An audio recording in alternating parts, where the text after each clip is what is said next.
Právě v této skladbě zazněla ona věta, že zlatem se tu otvírají i brány z ocele.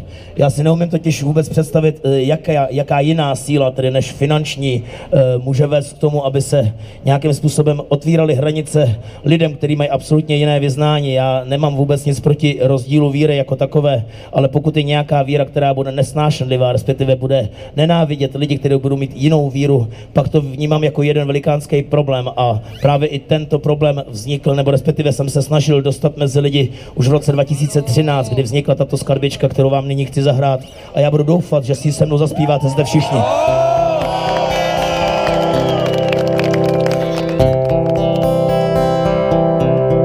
Zemi křesnu mešita stojí, ať mi někdo z vás na to odpoví, proč kostel nestaví v arabských zemích a proč země má všude je pro svých.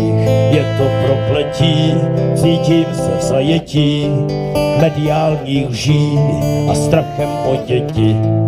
Nebudu ti lhát, i ty se budeš bát, až Turce budou stát a modlitbu svou řvát. Cítit se budou v právu, ti v tom černým hávu, útočí jen v davu a svatou válku ctí. Pro Alláhovu slávu uříznou ti hlavu, mají jen o to snahu, zastavme šílenství. Cítím se podveden, když ti, co vedou zem, diskutovat chtějí s arabským vrahem. Xenofobní strach pije na poplach, řeknu jen pár vět.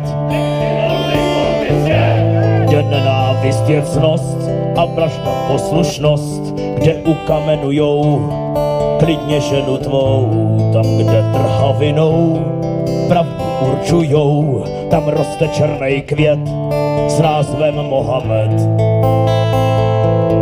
Cítit se budou v právu, ti v tom černým hávu, útočí jen v davu a svatou válku ctí.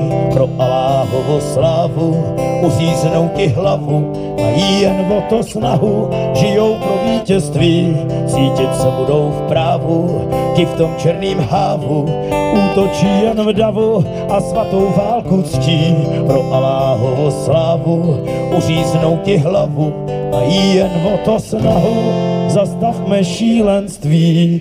Děkuju!